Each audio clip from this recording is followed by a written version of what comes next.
Hello, hello. Hi, everybody. It's Sandra from Inspire Keys.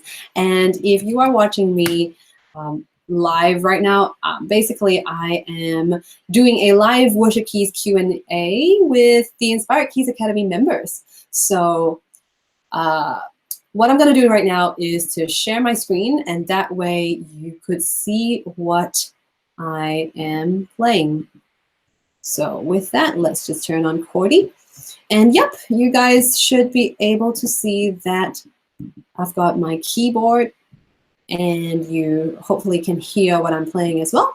So cool, cool, cool. Thank you so much. Awesome. So I am answering a question from Karen, who is asking about how to play altar call chords.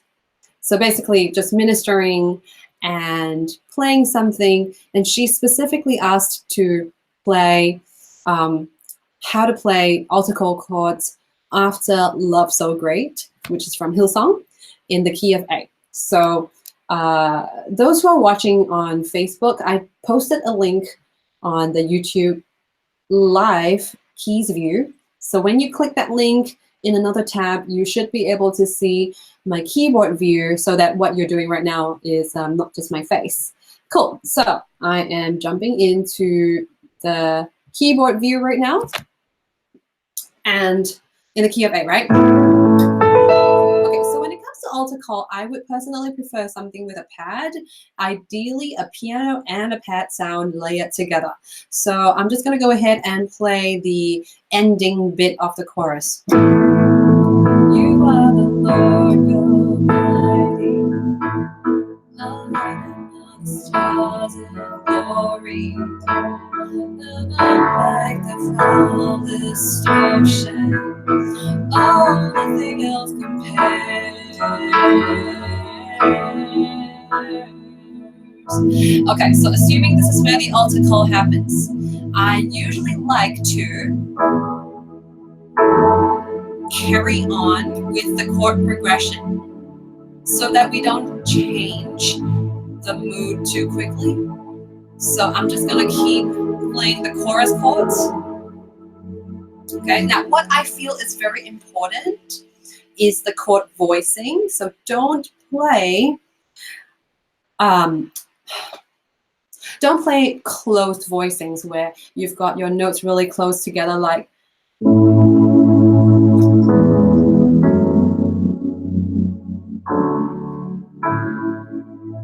okay, so those are what I would not recommend. The chords are correct, but then I would rather you keep that 1 and 5 sound going on like this on the right hand, and then you go ahead and change those notes on the left hand with the bass notes, but adding anything on the right hand on top of that 1 and the 5 that's holding on. So for example, I would probably add a 2 in there, which is like a B. Okay, and then I'm gonna go.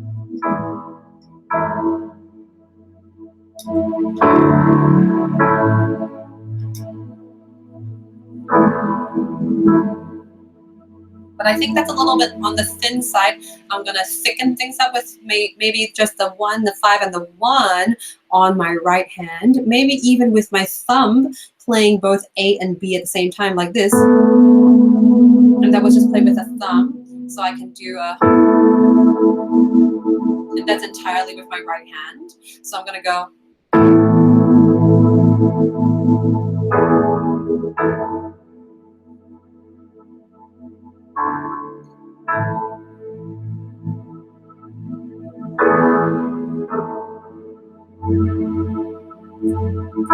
And then what I'll do is basically I'm going to just improvise on these chords, but in a very, I'm probably going to slow down.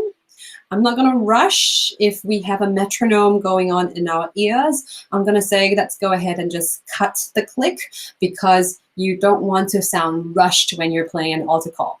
So then I'm going to slow down, but then I might add touches of pianos in between so that it doesn't sound too dead. You know, if it's just chord, like now I'm just going to mute my piano and you're going to just hear.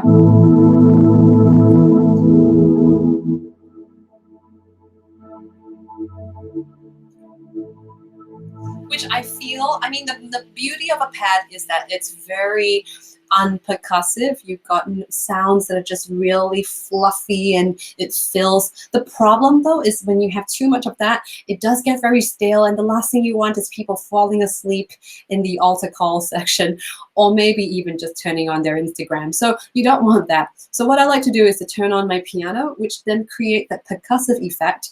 Where possible, if you can have layered patches, that would be great, whatever keyboard you use. So I'm going to go into maybe just about a minute of playing, and then you can observe the little stuff that I do to add to the beauty of these chords.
So I hope you noticed that aside from having that pad sustaining the chord, I've got my piano interjecting with some percussive piano sounds just to shake up the momentum a little bit, and that people don't just hear chord and pad for however long altar call can drag on for. It could be 10, 15, 20, 30 minutes. So you do want to make sure to keep some level of interest going. I also want you to observe the kind of chords that I was using. Definitely I was adding a lot of extras in between just to create more chord interest, because otherwise if it's too clean, it can sound a little bit on the boring side.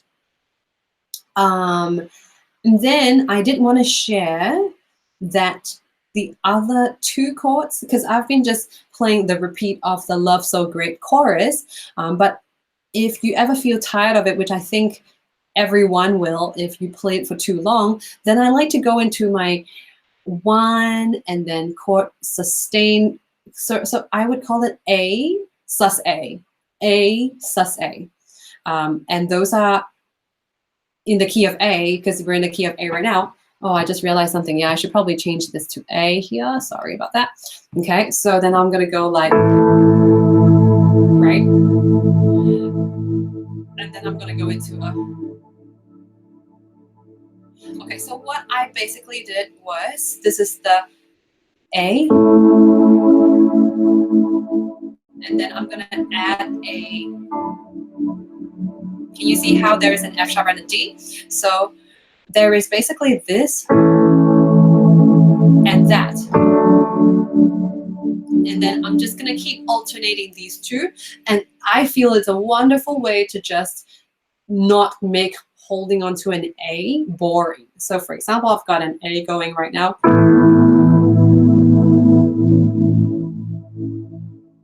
And if you hold on to that for any longer, it's going to get terribly boring. So then I might just go at M.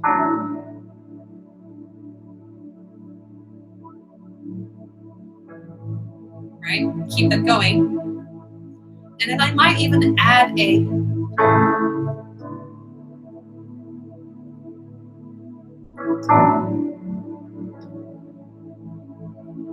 So basically that was a...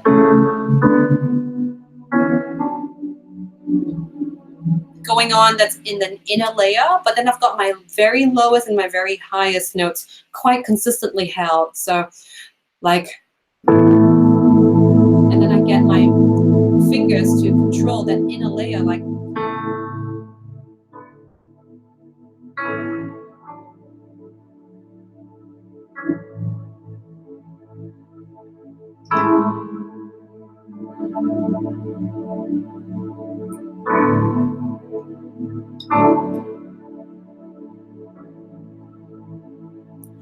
and if you feel very brave, which sometimes I might, because I get so tired of just these chords on repeat for a long time, I might even add like a, instead of an F sharp, I might add an F natural. And even a G natural.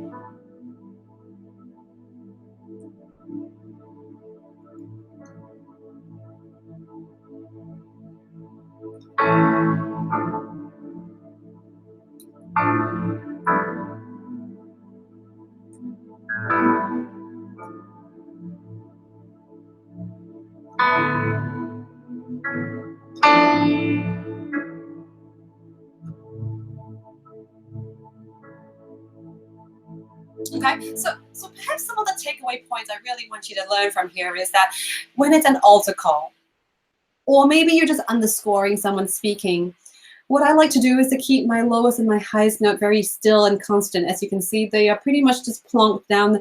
And then a lot of my movements with the inner voices. So I've got my left and my right hand fingers, 1, 2, and 3 doing most of the movement, but keeping the lowest and the highest note quite constant. Because when you move on a lot of the lowest and the highest notes, it then shakes up a bit too much.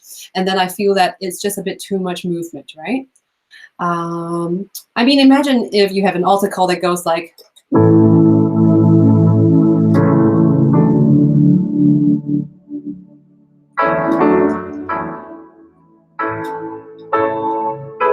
right? That's just too much movement. You've got the lowest and the highest notes just moving around too much. But if you have a lot of movement done in a slow way in between, it creates a lot of inner activity and interest without too much distraction, and people could then focus and receive from the Lord.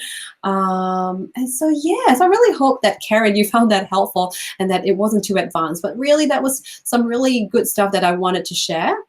And so, yeah, Karen, that was pretty much what I really felt like I really wanted to share. And let me know if you have any further questions to respond to that. In the meantime, I am going to look at what David shared. David says, Sandra, I see you are playing mostly between C2 and C5. Or is there any time you might go beyond C5, or does this depend upon the piece you're playing? You know what, David, you're absolutely right. I kept a lot to the middle, but specifically the lower middle of the piano range. I personally just think that that way it's a whole lot less distracting. When you're very, very low, it comes across too rumbly. And when you're extremely high, I personally find it very jarring and distracting, annoying even. So there is a place for those very high registers.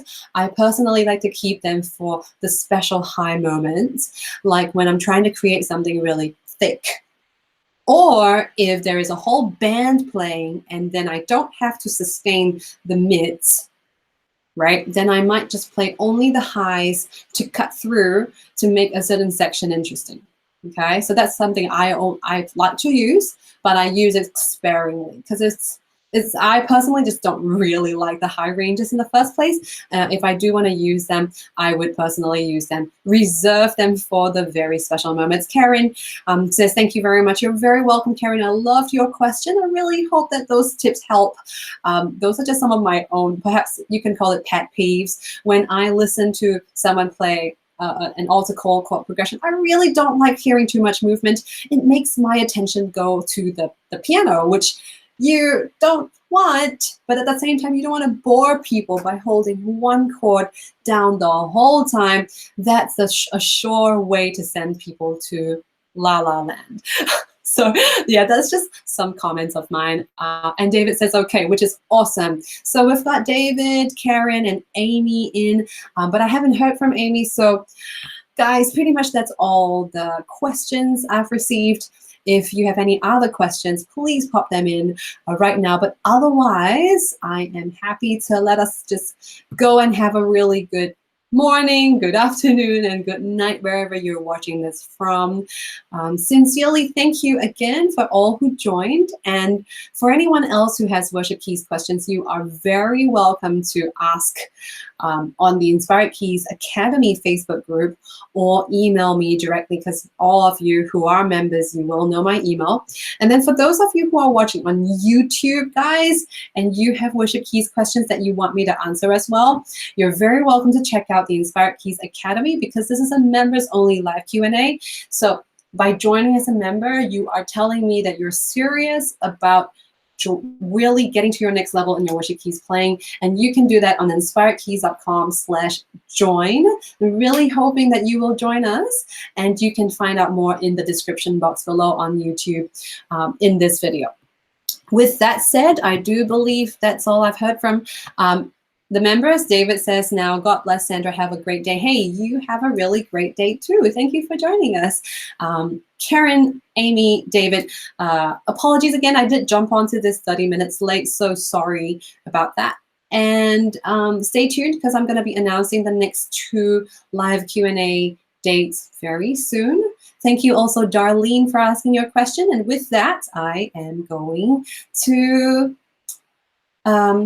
say goodbye. Yeah. Thanks, everybody. Have a lovely rest of the day, whatever you're doing. Take care. Bye.